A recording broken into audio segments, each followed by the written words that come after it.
Hey duelists, Voltarig the Forbidden One here. Here with something special, a little different than normal. I have a collection of cards here that you definitely haven't ever considered for your cube. But enough of that. Let's just jump right into it. Oh yes, Exodia the Forbidden One, a dark type spellcaster with level three. Yes. Let's see what. Hold on a sec. Let's see what he says. We gotta get this out. All right. He says, an automatic victory can be declared by the player whose hand contains this card together with the left leg, left arm, right arm of the forbidden one. Alright, so, this is like a combo piece. Hold on, gotta get my bracers up here. This is a combo piece, you gotta get all 5 cards in your hand, and then you immediately win the game. So, the trick is, what do you need to do in order to do that? Well, let's look at the other 4 pieces. They are as follows. They're all level 1 dark spellcasters with 200 attack and 300 defense. I mean, that's a lot, right? Yeah, they're all the same. They got nice flavor text that is actually all the same minus the words. And when you put them together, oh man, how's it go? It makes an orange man. Oh yes. Ta-da! Okay, so how are we gonna get these in our hands? Well, ideally, because it's a combo deck, you're going to want to make your deck as small as possible. So let's start with card draw.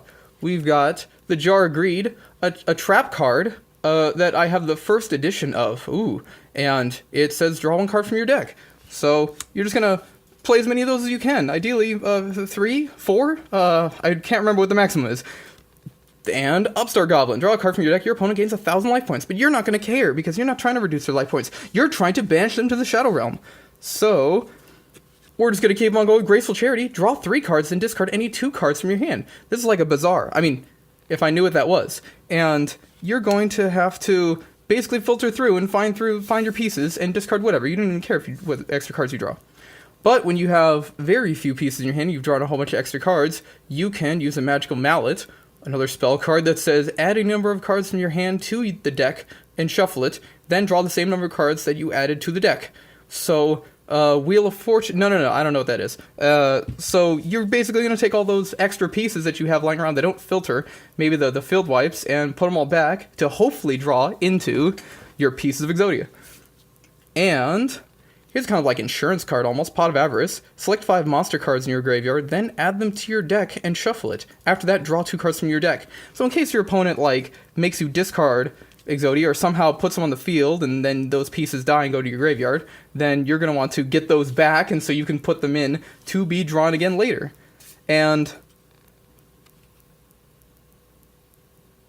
alright, moving on. So, now how are you going to get these pieces from your deck into your hand besides just drawing them naturally? Well, with other monster cards. So Sanguine is a dark type monster, level 3 stars. It is a fiend that has an effect that has, when this card is sent from the field to the graveyard, move 1 monster with an attack of 1,500 or less from your deck to your hand. Your deck is then shuffled. And of course, this has 1,000 attack and 600 defense.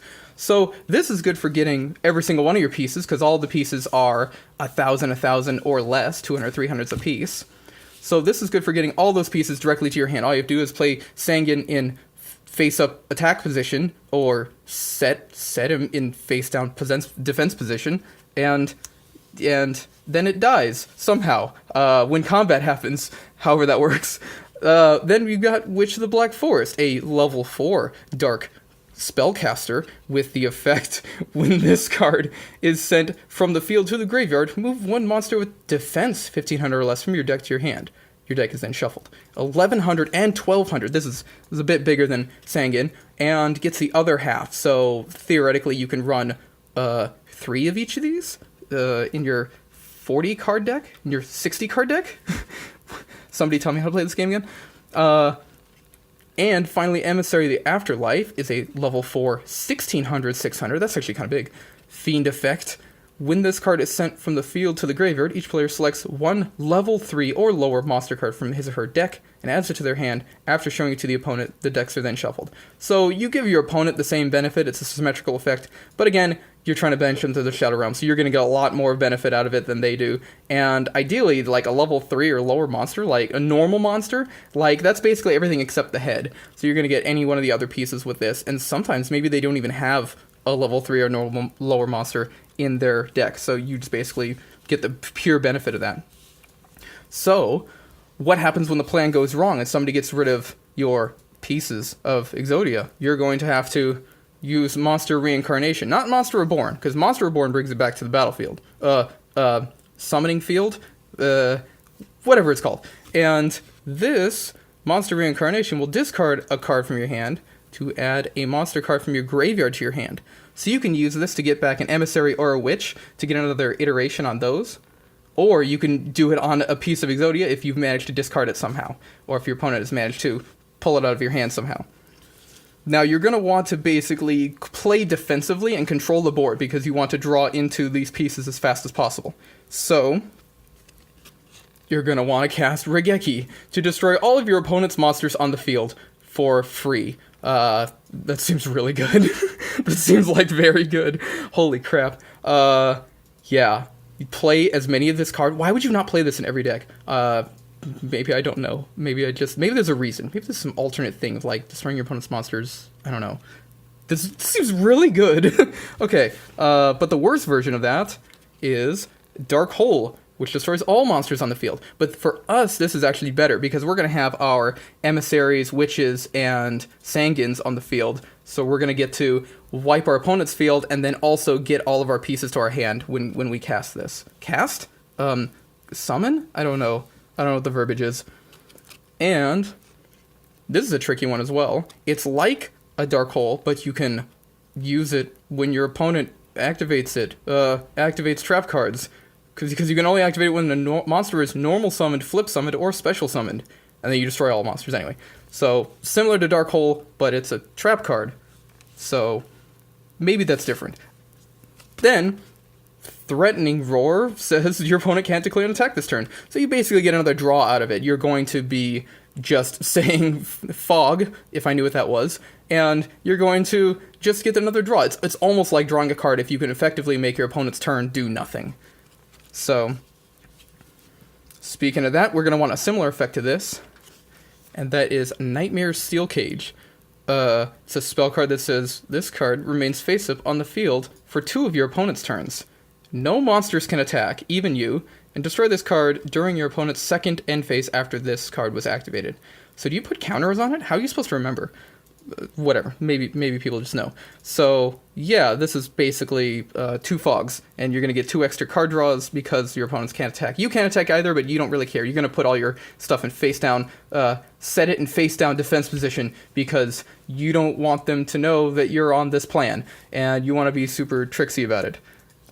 And, unless they play Swords of Revealing Light, which will flip all face-down monsters on your opponent's side of the field face-up. This card remains face-up on the field for 3 of your opponent's turns. As long as this card remains face-up on the field, your opponent cannot... These cards are so wordy. Opponent cannot declare an attack. Okay, so it's 3 turns of this. I swear, these cards are like... This is like strictly better. Right? Am I crazy? Are these like different printings? This seems exceptionally... Like, this seems way better. You get to flip their face-down creatures. I don't even know if that, like, makes their flip effect happen. We'll say it does. Sure. And speaking of flip effects, we've got the Swarm of Scarabs. This is kind of like a Dirtle card. A dark monster, level 3, insect, that has the effect. You can flip this card into face-down defense position once per turn during your main phase, and when this card is flip summoned, destroy 1 monster on your opponent's side of the field. So, you basically, as long as you can keep your opponent off of doing anything on the board, you can just keep on flipping this guy up and down and killing your opponent's creatures one by one while you're fogging them each turn. So, that seems pretty nuts, actually. It's basically a complete lock, right? And because we got so many powerful spells, we're going to want at least a couple Magician of Faiths, which is a light monster, level 1 spellcaster, and it says flip to select a magic card from your graveyard and return it to your hand. So you get to get back a Dark Hole or another Nightmare Steel Case, Sword of Revealing Light, and you can put that back in your hand and get a whole nother use of that. So you're just so resilient to try and get out your pieces as fast as you can. Yeah. And oh yes, I know everyone knows about the combo between Time Wizard and Baby Dragon to make the three-headed whatever it's called. Blue Eyes White Dragon. Yeah. It's got 3 heads. No, right? Yeah. Or is that combined into 3 Blue Eyes White Dragons becomes 3-headed yeah, whatever. Anyway, Time Wizard, level 2 light monster, spellcaster effect. Toss a coin and call heads or tails. Oh, this is going to be good. If you call it right, your opponent's monsters on the field are destroyed. The field, that's what it's called. It's not the battlefield, it's the field. If you call it wrong, your own monsters on the field are destroyed and you lose life points equal to half the total attack of the destroyed monsters. This card can only be used during your own turn once per turn. So you're basically going to put this on the field and then immediately try to flip it, because either you wipe your opponent's board or you wipe your own board, but your board is full of like Sangins, which is Black Forest, which will summon up your Exodia pieces. So you're fine with either result of this flip. So yeah, I hope that was insightful. And hey, just want to leave a footnote at the end of this. I'm sure this was probably like very confusing for a whole bunch of people.